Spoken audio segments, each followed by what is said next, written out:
Classificação indicativa. Livre para todos os públicos.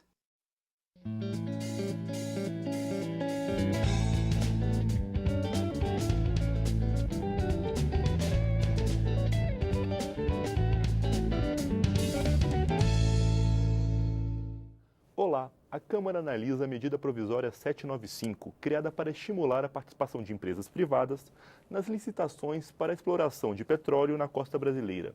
Entre outros pontos, a medida reduz a tributação do setor, inclusive para a importação de máquinas e equipamentos para a indústria petrolífera. E é sobre isso que eu converso agora com o deputado Júlio Lopes, do PP do Rio de Janeiro, que é o relator da proposta. Deputado, bem-vindo à Palavra Aberta. Eu que agradeço, uma honra. Deputado, o senhor é relator dessa medida provisória que trata do setor e que está dividindo um pouco opiniões ou está sendo criticada injustamente. Explica para a gente do que ela se trata exatamente. Bom, primeiro, o Repetro trata de organizar o Brasil para um cenário competitivo internacional. A exploração de petróleo é global e nós, para competirmos globalmente, temos que oferecer condições para fazê-lo aqui de forma competitiva. E o que faz esse atual Repetro é exatamente modernizar uma série de práticas e legislações absolutamente anacrônicas e ultrapassadas que faziam, por exemplo, o seguinte absurdo, meu senhor, minha senhora, você que está nos assistindo. O Brasil, para produzir aqui uma sonda, uma plataforma de petróleo, produzia ali na Brasfels, em Angra dos Reis, ou no estaleiro Atlântico Sul, lá em Pernambuco, ou em outro estaleiro qualquer, essa plataforma, essa sonda, esse navio, e fingia que exportava esse navio, essa sonda ou essa plataforma. Então era a famosa exportação fictícia. O que fazia isso? Aumentava o saldo comercial da balança brasileira em $1 bilhão, se fosse uma plataforma de petróleo, mas essa plataforma, curiosamente, ela ia trabalhar na Bacia de Campos, ali no litoral do Rio de Janeiro. Então ela era internada em águas brasileiras, aonde ela iria permanecer. E sabe como era feito esse processo? Se importava, então, ficticiamente, aquele material que foi ficticiamente exportado para trabalhar na Bacia de Campos. Porque era a única maneira que o governo entendeu de conceder os benefícios de impostos para fazer com que fosse competitiva a produção no Brasil. Isso, obviamente, era uma loucura, era uma coisa absolutamente anacrônica, fora de contexto. Então, nós, na medida 795, e o governo produziu a seguinte facilitação. Toda a cadeia produtiva brasileira, até o segundo elo de produção, ou seja, a quarta fase, vai lá na chapa de aço, estará desonerado desde que a produção seja para exploração, perfuração, para exploração de gás ou de petróleo. Então, ao emitir uma nota fiscal, o empresário brasileiro, seja lá CSA, CSN, Gerdau, vai dizer, essa chapa de aço está sendo produzida para compor uma sonda, uma plataforma, uma bomba de prospecção que vai ficar num navio tal.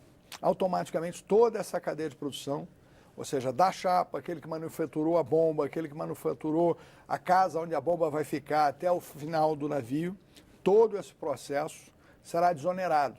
Você não mais precisará exportar esse bem, fingir exportar esse bem, para gozar dos benefícios fiscais na cadeia produtiva. Então, você também vai facilitar a cadeia produtiva brasileira, que vai ser mais competitiva, desonerada, com mais facilidade e com mais agilidade.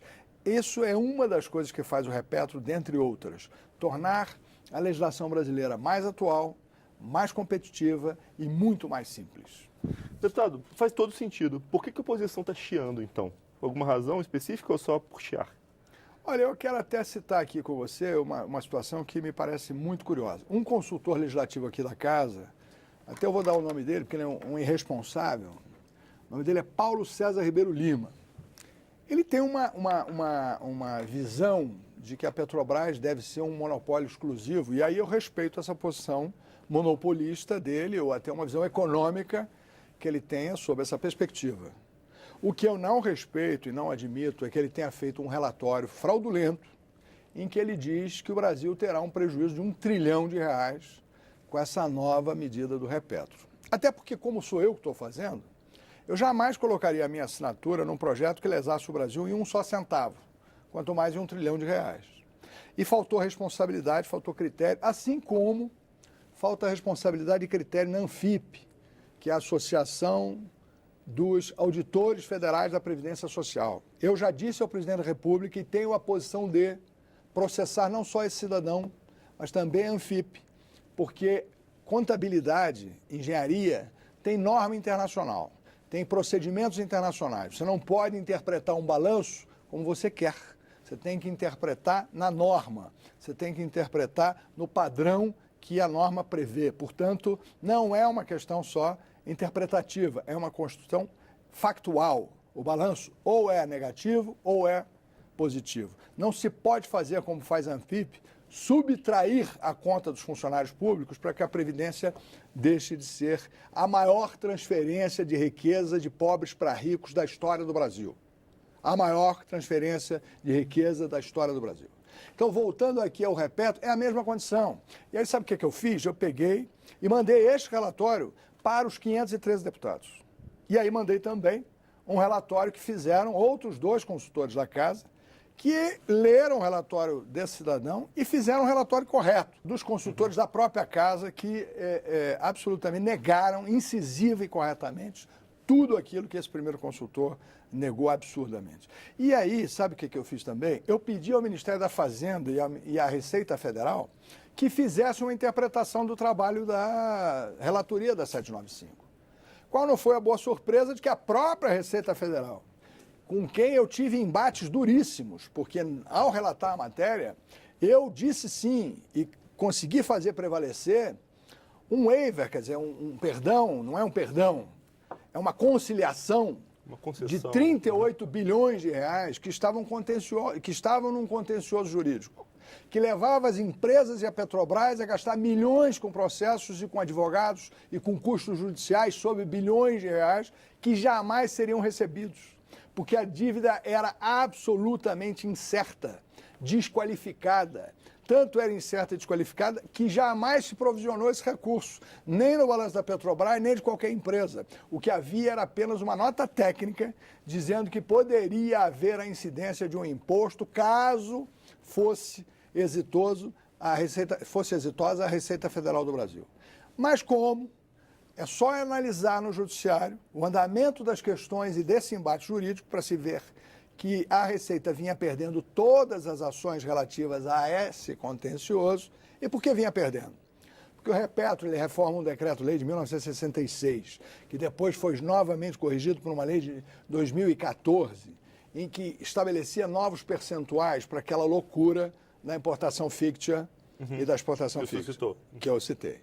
Quando houve a nova lei, em 2014, ela fixou um novo padrão. A partir daí, a Justiça passou a dar interpretação favorável aos pleitos da Petrobras e de todas as empresas contra a própria Receita Federal brasileira.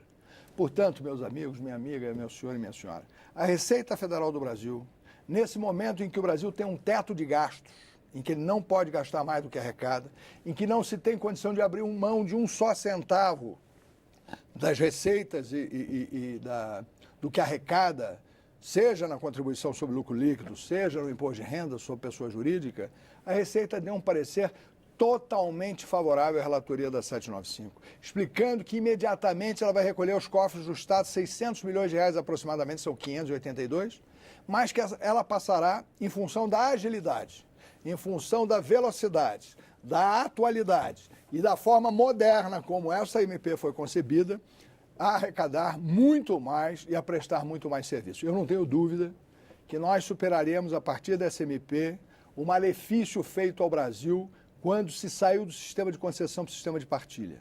O Brasil perdeu 8 anos de leilões internacionais do petróleo, 8 anos que jamais serão recuperados, cuja riqueza jamais será revertida.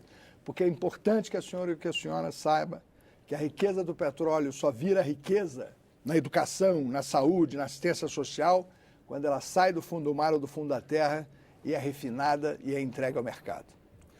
Deputado, no seu parecer, o senhor trata também de uma questão relacionada à indústria naval, né? Explica para o pessoal de casa o que mudou. Não, aí na indústria naval, eu excepcionalizei a indústria naval por uma razão. Nós temos uma indústria naval competitiva e eu excepcionalizei basicamente a navegação de cabotagem e a navegação de interior, que é onde nós, no cenário brasileiro, temos alta competitividade. Portanto, navios não poderão ser importados com qualquer isenção de imposto, facilitando e fomentando a indústria nacional, não só da armação, mas também da construção de navios, né, dos estaleiros. Eu quero também lembrar que o Rio de Janeiro tem talvez um dos maiores conjuntos de estaleiros do Brasil e eu, como deputado do meu estado, não poderia fazer diferente. Deputado, o senhor citou uma nota técnica, né, da consultoria e essa mesma nota técnica também fala que faz muito mais sentido você tributar o lucro de uma atividade econômica do que a atividade em si. E é mais ou menos a questão que se tem, né? Está deixando-se de onerar parte da indústria petrolífera, mas os lucros que virão continuarão vindo para a Receita Federal, não é isso?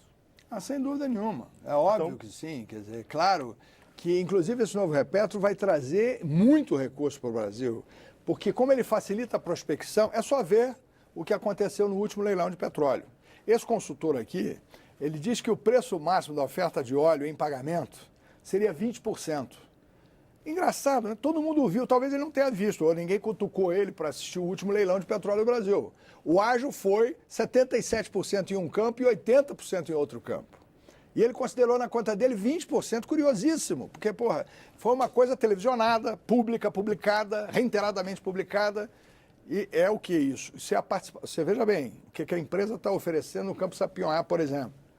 80% daquilo que ela vier a lucrar, ela vai dar ao Estado na forma de óleo, para pagar pelo ágio que ela se comprometeu, além de 1 bilhão e tanto antecipado para ter o direito de fazer a prospecção. É muito dinheiro. E esse dinheiro que se perdeu ao longo desses 8 anos, onde não se fez leilões. Isso é uma das razões do Rio de Janeiro ter quebrado. Ficar 8 anos sem fazer prospecção e exploração de petróleo de novos campos. Nós tínhamos mais de 112 sondas trabalhando no Brasil, hoje tem 3. A mortal paralisação do setor de óleo e gás será revitalizada a partir de hoje, quando nós aprovarmos aqui a medida 795, que já gerou no último leilão esse extraordinário sucesso que foi o sobrepreço obtido naquela oportunidade. Deputado Júlio Lopes, felizmente nosso tempo acabou, mas obrigado pela sua presença aqui no Palavra Aberta. Eu é que estou muito feliz de estar aqui e queria voltar, porque essa medida, e não só essa, precisa ser mais discutida, com mais amplitude, para que você conheça e saiba que nós estamos modernizando o Brasil. Obrigado, deputado. Eu que agradeço. Eu sou Juliano Pires e este é o Palavra Aberta. Você pode conferir esta e outras edições do programa no site câmara.leg.br/Palavra Aberta. Fica por aqui. Até mais. Que chateado de não achar o nome do consultor, cara.